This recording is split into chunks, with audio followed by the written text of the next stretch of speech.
What's going on, guys? I'm Respect here. Welcome, guys, to a brand new video, and this is a little bit of a different video, but we got right here Mr. Whitetail.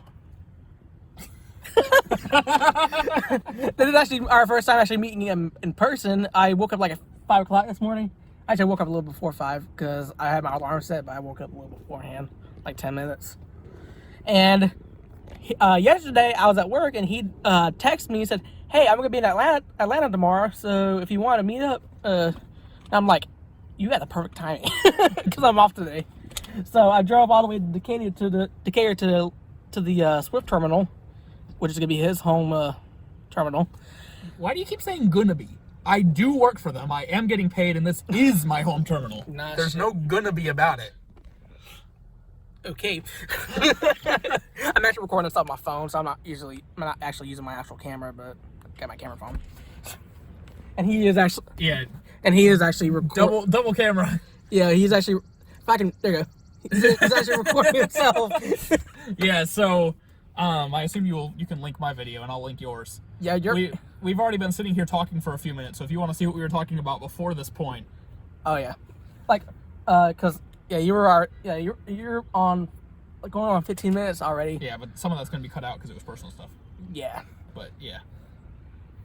But yeah, when I got here, I literally called you on the phone and said I'm here, and then you came out the front doors. Yeah, there. well, that was perfect timing because I had set my alarm for 5:15. I was trying to get as much sleep as I could. And I sleep with an earbud in now because I don't want to disturb my mentor. Oh yeah. So I got to listen to something. I can't just sleep in silence. I can't really do anything in silence. Like me, when I'm sleeping at night, I just like I put like Disney Plus or Discovery Plus or YouTube video up or something, and I just, like, when I was little, I literally slept with the TV on. Yeah, well, what I do is I go find some of those Ask Reddit videos that are done with voiceover, like a text-to-speech. Yeah. And I just put that on in the background so I can just barely hear it. And that helps me fall asleep. So my alarm went off right into my ear. Which, it was funny because I was having a dream. No. If it did that, it scared the shit out of me. It was funny, though, because I was having a dream where my phone had already gone off before in the dream. So then when it went off in real life, it was so weird. Oh my god.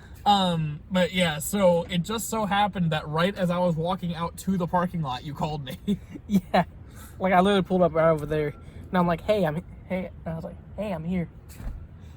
Then after that, we went and got some breakfast, and we had trouble. We had our first place was a bus. Yeah, first place was a bus because they weren't doing dine-in Yet. But then we went to Waffle House down the road, And they weren't doing dine-in yet either. But then one of the ladies, what was the manager? She was like, I'll get you fellas. Yeah, she just happened to be coming into work right then, and she sat us down and let us eat.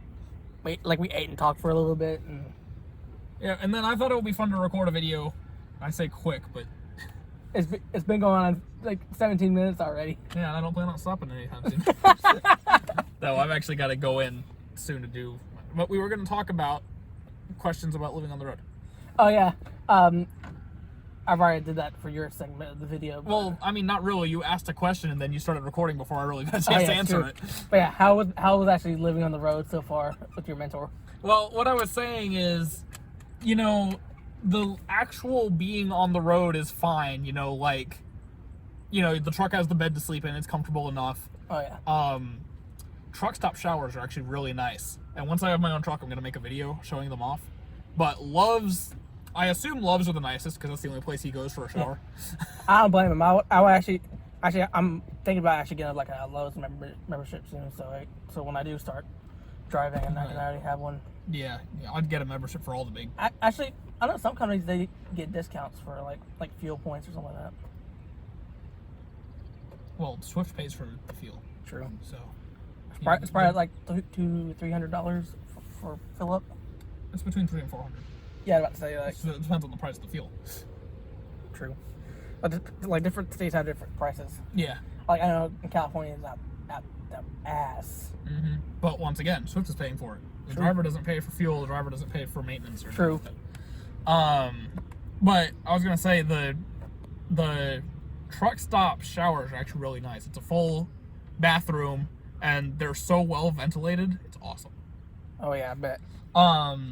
But the complaint I have as a new recruit running with a mentor is I'm on his truck, so I sleep the way he sleeps, and I gotta run on his schedule. And half the time, I don't know what's about to go on until he tells me right before we're leaving. I know for some people who are running like actual partners and all that, Teams. like if they're running teams and all that, I think while one sleeps, the other one drives. Yeah, well, that's the way Swift's mentorship program works. Your first 50 hours driving. Well, so the trainee needs to get 200 hours driving before they can even have a chance to go out on their own. Oh yeah, true. The first 50 hours, the trainee and the mentor are supposed to both be on the clock. The mentor is supposed to be in the passenger seat, making sure the trainee can handle the truck. After that 50 hours is up, if the trainee shows that he knows what he's doing, then we switch to a team system. Okay. So I've just hit that milepost 2 days ago. Ah. So we are running a team system now. But it's basically, we're running the exact same way we were before, except that he doesn't have to be on the clock anymore. So he can actually get off time while I'm driving. So when you were actually in the academy, like how hard was it, like just to go through your? It was easy for me, but I had prior experience. You know, the classroom section was real easy. That's just listen, take notes, and pass the test. Because you said you had prior experience because your dad's a trucker. Yes. But you know, the classroom portion was real easy. You just gotta pay attention. Because me, I'm thinking like when I do going for that, I might have a little bit of disability because I have a learning disability. Because back in school, I was in resource. Well, plus I'm also asking. I was also asking because for the video. Right. Because some of the stuff I already know. Yeah, but you know, we went over hours of service, trip planning, and how to read an atlas, and that was pretty much it. An atlas. Oh, talking about like the one of the book. Yeah. Code atlas. So that's pretty much all. The classroom portion was just a week. So the academy is 3 to 4 weeks long. The classroom is the first week of it. And like I said, you just go over hours of service, how trip planning, and how to read an atlas, and a few other small things. Like I know, mainly before y'all like take off or anything, y'all know y'all mainly supposed to do like a pre-trip and all that. Yeah, that's the second week. Second week, okay. Yeah, so first week is in the classroom. You do what I just said twice. And then your second week, and this is at the academy in Richmond. They might do it slightly different in different academies. The second week we were out. They had 2 ranges at the Richmond Academy. They had one right behind the classroom. The classroom was like a little mobile office. Okay. And like that was the whole Swift Academy building, was a little double-wide mobile office. Really? Yeah. Oh my god. I thought we'd be in like a building like this or something Well, like that. like I said, it depends on the location. They just opened up more academy locations. So each state has a terminal, but not every terminal has an academy at it. True. They've just opened up more, so some of them, the buildings weren't big enough. They would have had to remodel it or use a trailer. So Richmond used a trailer. They had 2 ranges. One was right behind the trailer. The other one was in the back where they used to park trailers. They turned it into a larger range.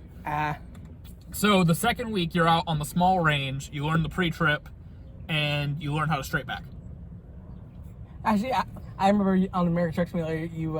Yeah, I had you do the parking test. Which was a little difficult for me because you know, my computer's, like, graphics sucks on it. Yeah, it's obviously it's not clear, so, like, when I go look over at the mirror, you can barely see anything out of that mirror. And you did fine at it with no prior knowledge of what the test was and with bad mirrors. So imagine how good you do in real life. Yeah, plus I was in manual mode, so I had to do that. Yep. And in real life, you'd be in an but then automatic I had the whole shift just to try to zoom in and try to look at the mirror. Because I've shifted my zoom in for my interior camera. Yeah, so the second week you do the pre-trip and straight backing, and then the third week you go to the big range and you learn offset backing and parallel parking and start going on the road. Oh wow.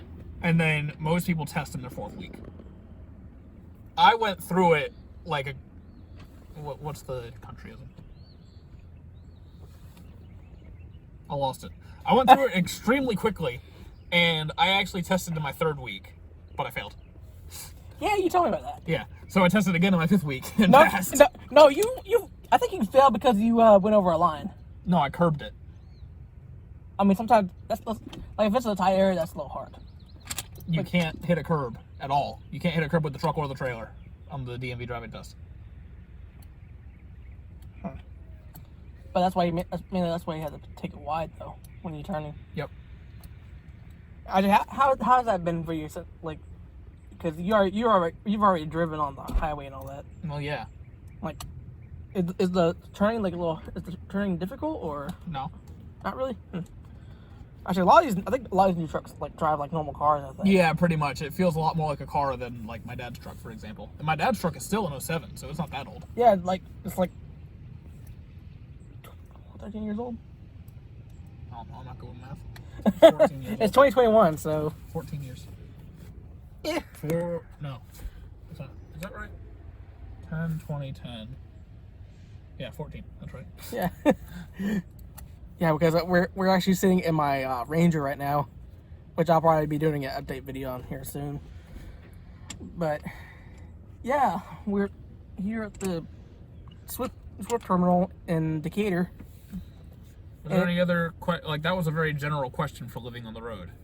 Yeah. Is there anything specific you wanted to ask about? Oh, for people who are gonna ask, like, how long does a driver have to be on the road, like in a day? In a day? Like a certain amount of hours, I know. Well, are you asking how long you should be or how long you're allowed to be? How long you're allowed to be? Allowed to be. So that would fall into hours of service. Yeah. They're very complicated. Really? You know anything about hours of service? Yeah, it's for how long you're on the road and all that for. Yeah, but do you know anything about the laws? Do you know what the hours of service laws are? I think it's 14 hours, isn't it? No. Oh, how much? How much? So this is the way it works. How much? This is the way it works. You have 4 different clocks. Okay? And that's one thing I like about the electronic log is it keeps track of all those clocks. You don't have to. But some drivers still like to do paper.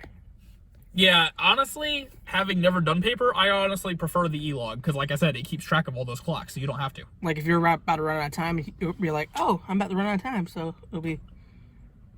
So, Yeah, it tells you when you have less than an hour left. Oh yeah.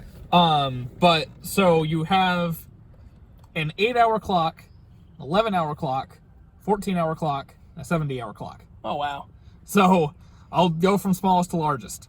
You can only drive for any consecutive 8 hours before you have to take a 30-minute break. Your 8-hour, I said you can only drive a consecutive 8 hours before a 30-minute break. 11-hour clock, you can only drive for 11 hours before a 10-hour break. But what it is... So your 10-hour break is basically you're like overnight, you're sleeping. Yeah, that's when you shut down for the night. Yeah. Then the 14 hours, as soon as you go on duty for the first time in a day, your 14-hour clock starts, and nothing can stop it. Oh wow. Okay. So what it is, when you go on duty, that starts your 14-hour clock. When you go on driving, that starts both your 11-hour and 8-hour clock. So sometime within that 11 hours, you have to take a 30-minute break to reset your 8-hour clock. Ah. Once your 11-hour clock ends, you can't drive anymore. But that 11-hour clock stops whenever you go on break. So if you go on duty not driving, or if you go off duty, that 11-hour clock stops. But the 14-hour clock, nothing stops it. Ah. So you can only drive for 14 hours after you've gone on duty. But within that 14 hours, you can drive for any 11 hours. I see. Yeah, so that's why it's complicated. And then I also said you have a 70-hour clock. You can drive any 70 hours within an 8-day period. Oh, I see now. It's basically like 70 hours a week, basically. Sort of. The thing is, it doesn't go by week. It goes by day. So if you hit your 70-hour limit, shut down for the night, the next day, you've regained the time from the first of that 8 days. Ah, okay. So it's not a week. It's whatever 8-day period. I know at Swift, I know, I think 5 years ago they started going to automatic trucks. I know a lot of companies these days have been going to automatic transmissions on the trucks because like you can get out the door faster. Mm-hmm. Because it's easiest. Well, and also I think it's considered cheaper. Cheaper for automatic. Yeah, because they're more economic. Oh, yeah, because these trucks have economy modes on them. Yeah. So you can get better fuel mileage and all that. And yeah, I would say it was 5 or 6 years ago probably that they changed to all automatics because I think because some of the trucks are still manuals. I think. No. All of them are automatic. Yeah, now? none of Swift's trucks are manuals. The oldest trucks that Swift has are the Academy trucks, and the ones in Richmond were 2016s, and they were all automatics. Oh, really? Dang. Yeah, they only run the truck for 3 or 4 years. Also, for people who don't know, to enable to drive a manual truck, you have to actually have a license to actually drive a manual truck these days. Well, it's not a separate, like, it's still a Class A CDL. Yeah. What it is if you take the test in an automatic, it puts a restriction on your license. So you can only, so if you were to be DOT'd in a manual truck and you have that automatic restriction, then you're in violation. So that's why if you go to get your own truck, you want to try to take the manual test. Yeah, I'll have to go and retake the test with the manual truck. Yeah, but this is gonna be for like when you get your own truck. Like you take the test of your own truck. Yeah. Make sure you're.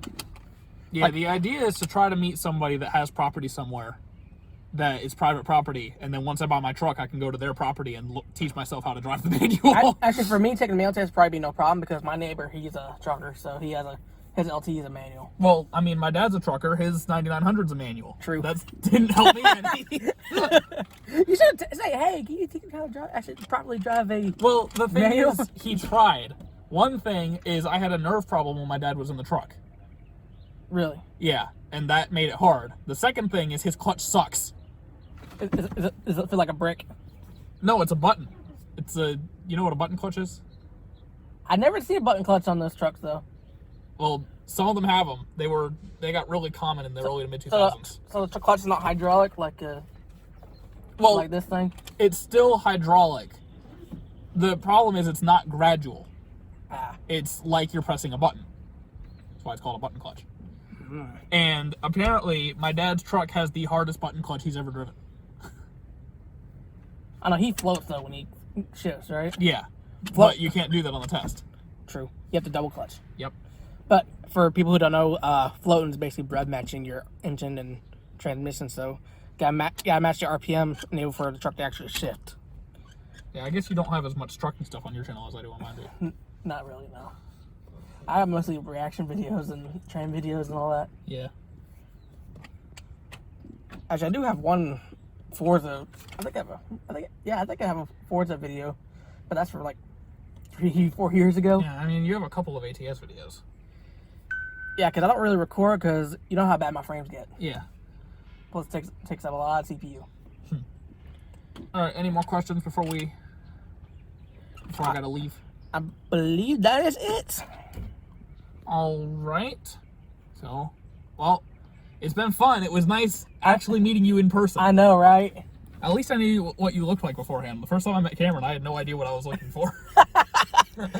I'll probably be surprised myself when I do meet him one day. Yeah, he doesn't match his voice, in my opinion. He doesn't. Alrighty, guys, that'll be all for this video. Go ahead and subscribe to Whitetail's channel, and link will don't subscribe unless you're actually interested in my content. Yeah, if you like ATS videos or vlogging. You can check out my channel, but don't subscribe unless you're interested in it. True. I don't want a bunch of comments asking for where's this content or where's that content. It's not content I make. Yeah, no. But if you guys want to, if you're interested in seeing his content, link will be in the description below. But thank you guys for tuning in, and I'll see you guys next time. Take care, guys. Bye-bye.